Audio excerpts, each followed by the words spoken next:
Hello everyone, welcome to Repair for Everyone. Today we'll be doing a repair on an iPad mini, model number A1432. I will be opening and replacing the digitizer on this device today.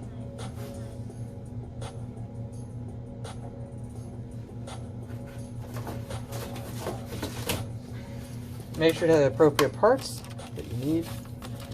For this repair, you'll need a Phillips screwdriver, a replacement digitizer, and a little bit of courage.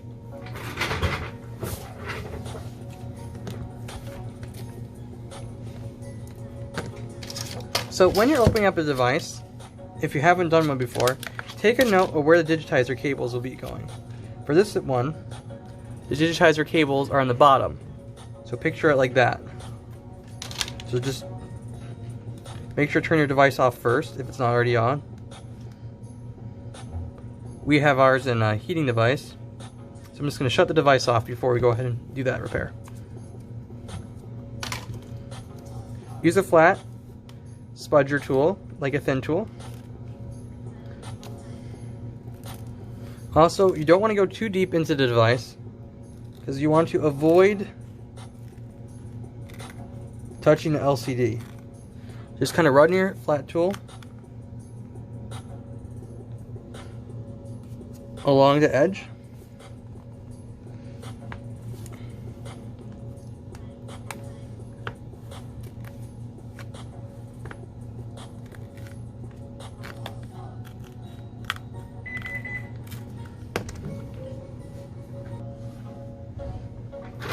Sorry, I just put my device in back in the heating device.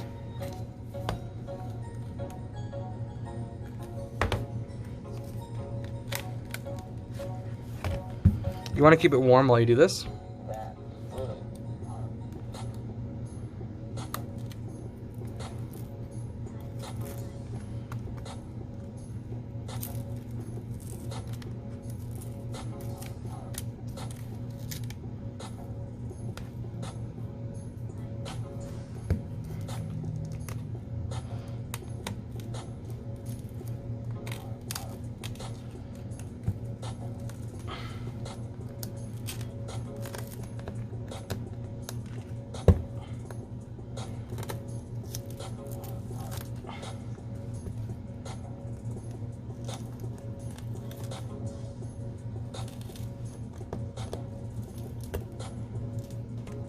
Also, something additionally that you might want to have is a glove if you're heating the device up, and eye protection. I'm wearing glasses, so it's not a big risk, but if you're more cautious, it can't hurt to use more safety measures. Also, if it gets difficult to remove glass, take a break. Either use a heat gun on a low setting or a dehydrator, or an iFixit heating pad, or heat plate. I mean, anything that really will provide a relatively consistent heat source.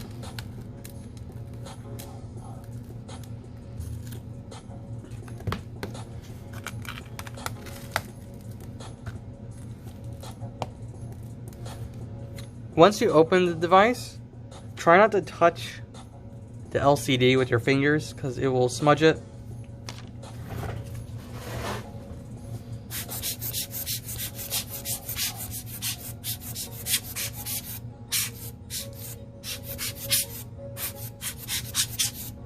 So once you actually have the glass removed partially, or at least opened, you want to take your Phillips head screwdriver and go ahead and take those screws out. I like to keep them organized. I usually like to organize them bottom up.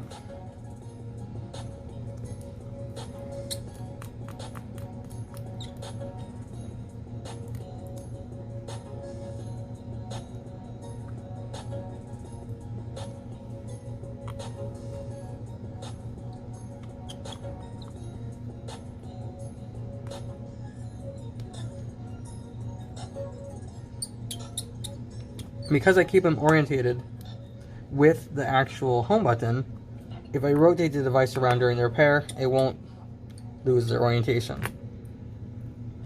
Some iPads, the screws are relatively the same size as in the corners. However, on other ones, that is not the case.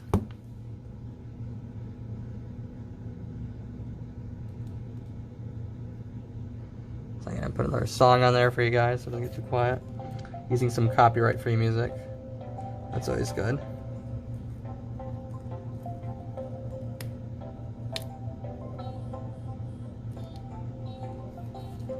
So on this particular iPad, what you want to do is actually take a pair of tweezers and separate a couple different points.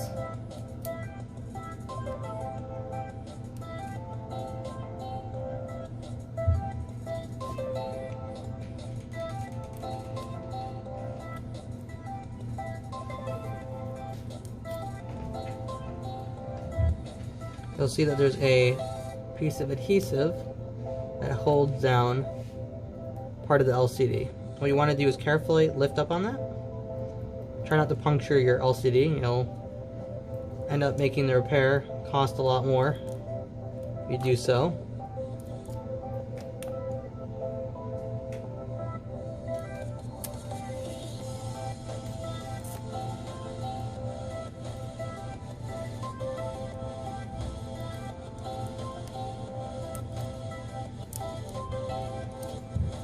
Once you got these lifted up, I like to just kind of like push them backwards a little bit.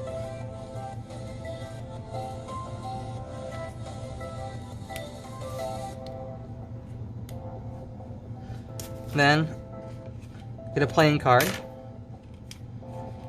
or some other flat piece of paper. Get underneath, because there's a mild adhesive that keeps the LCD secured downwards. And this won't crack your LCD.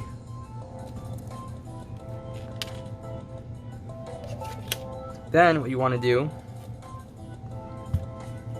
is take something, anything with enough weight. I'm just going to use a mug. Then I'm going to take out the remaining screws.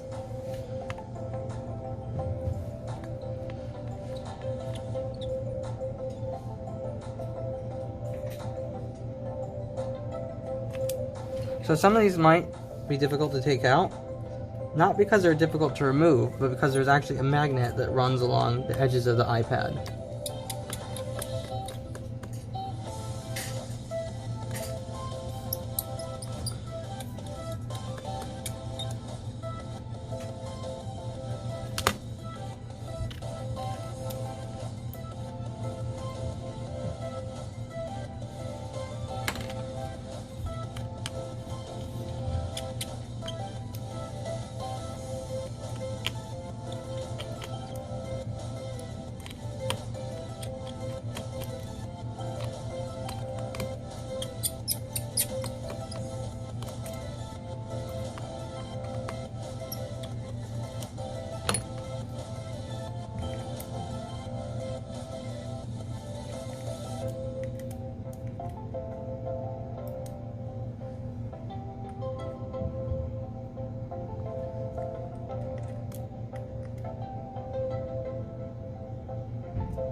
The way you organize your screws doesn't matter. However, it's good to keep a mental note.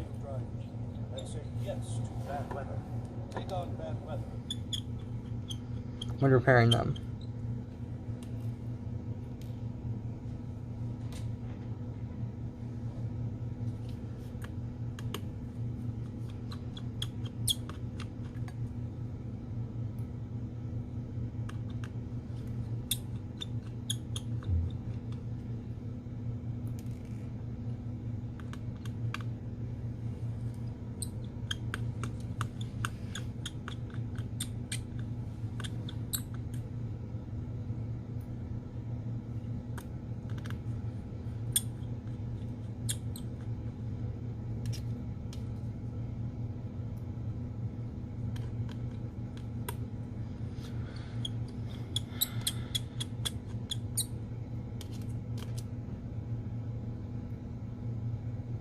If for whatever reason you do lose track of some of your screws, just note that these two are the only ones that are longer than the rest of them with this repair. At least the ones on the side of this bracket, or back plate, whatever you want to call it. Then in order to get this piece out, because you'd see it fits in there rather snugly, is I kind of get in the middle. I either use my finger or something else, and I hold down the other sides, and I flex it in the middle slightly so it changes its width just for a moment while you flex that thing.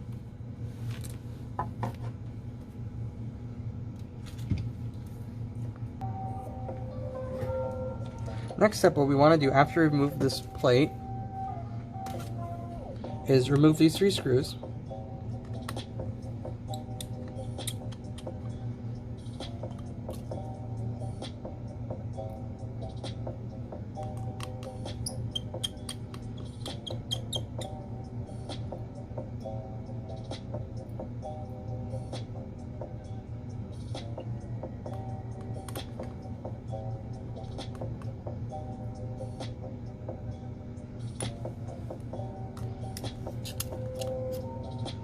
Next thing you want to do is disconnect the battery.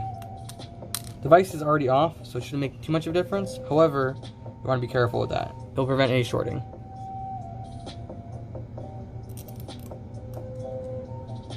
Carefully pry up on there. And then again on the one for the digitizer. So one of the tricks I like to use when I actually remove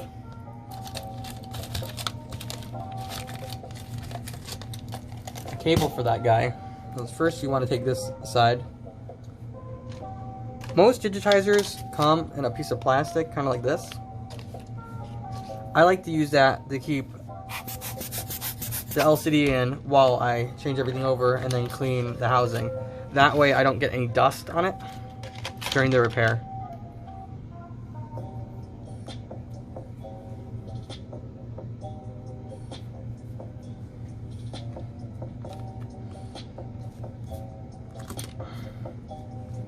Next thing you want to do is I take a small flathead.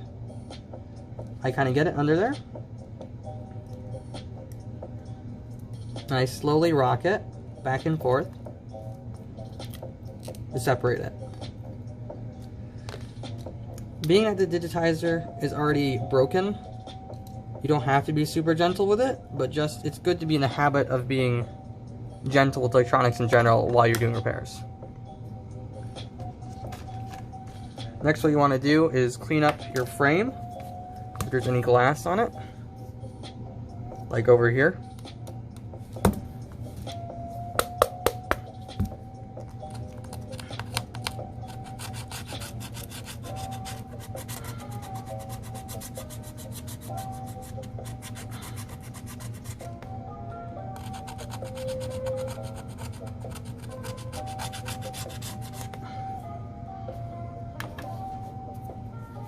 Many people have their own way of cleaning up the frames. Just make sure you get all the broken glass.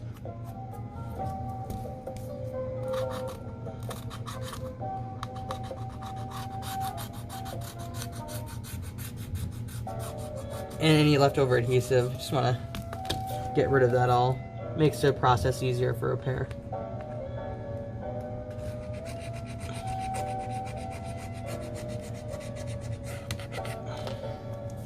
This one honestly isn't that bad, and it came apart pretty easily.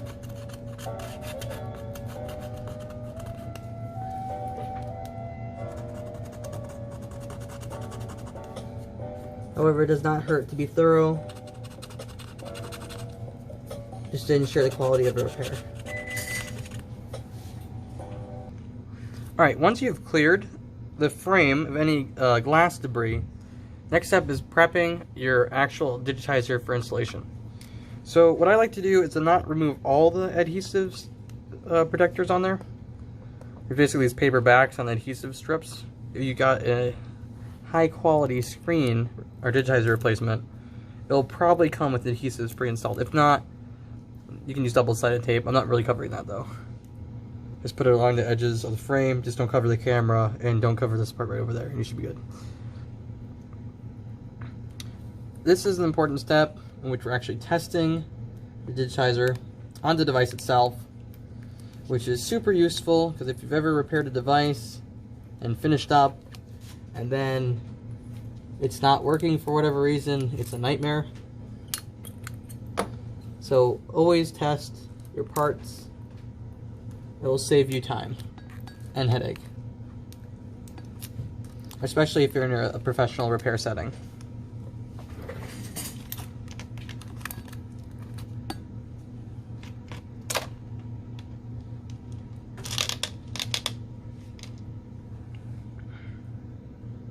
Next step is reinstall your LCD.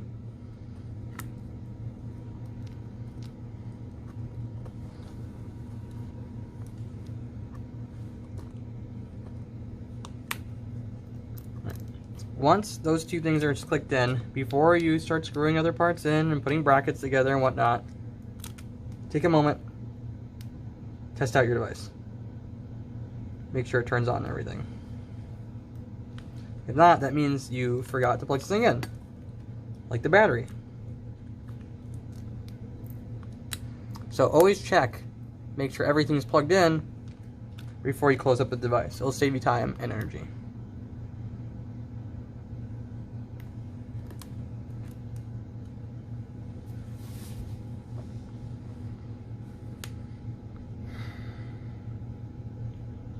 Once the device boots, you can test out the number pad, even if you don't have a password.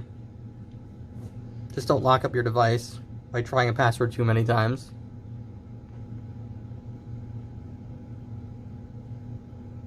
Some of the older models take a little bit longer to boot.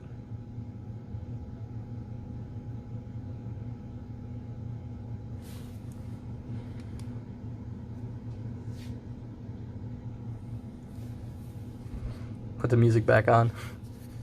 There we go.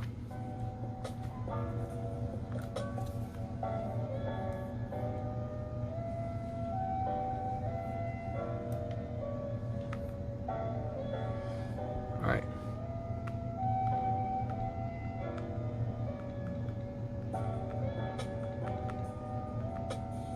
All right, digitizer looks like it works. Once you have taken the time to test out your digitizer, feel free to turn off your device and then proceed with the repair.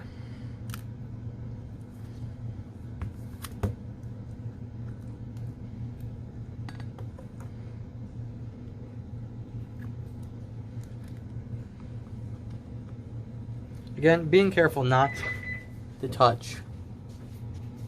Next thing you want to do is reinstall the back plate and put this guy back in.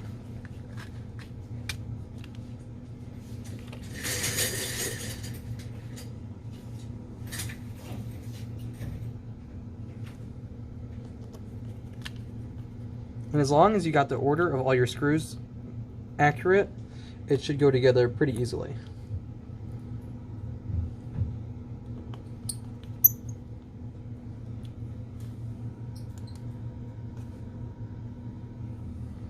The music back on.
If you do have a hard time getting the screws in,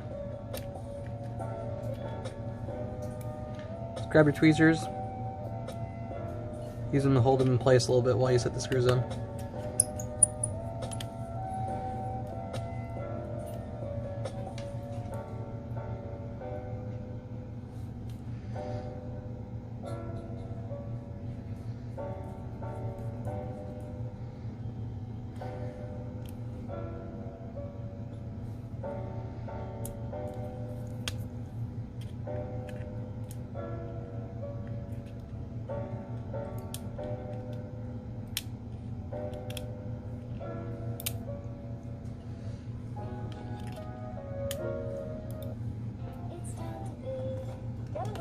This spring.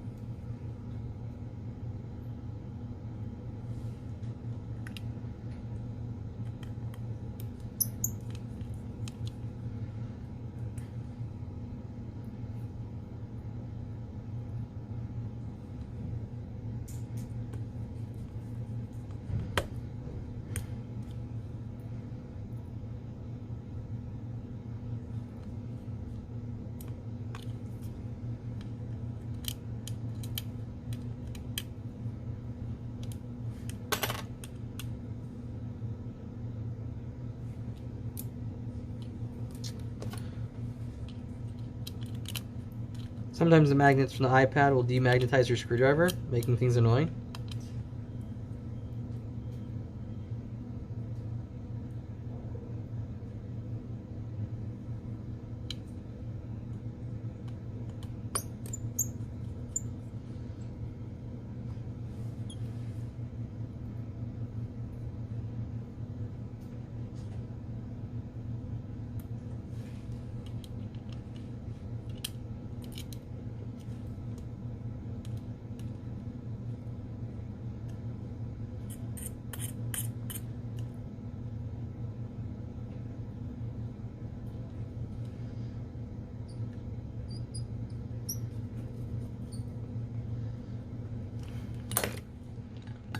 Then after you got all those screws in place,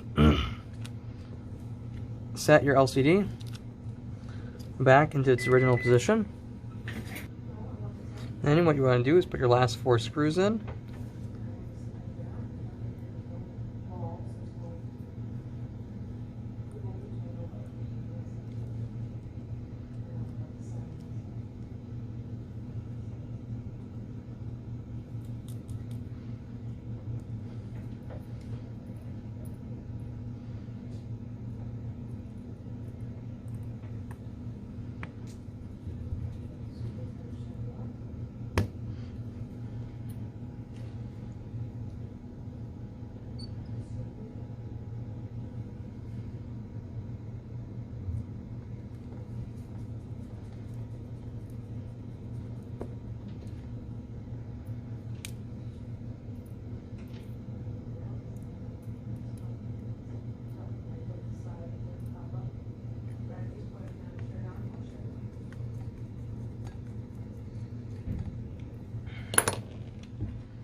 Remove your final bits of adhesive.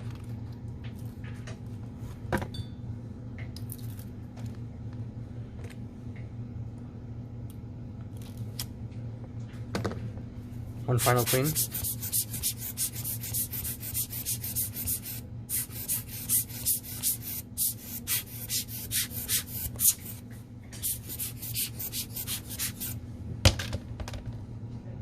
And once you've cleaned off your LCD as best as you can,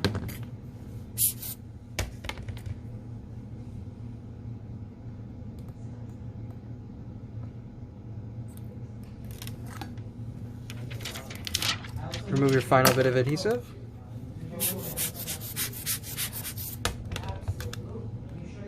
And seal it up.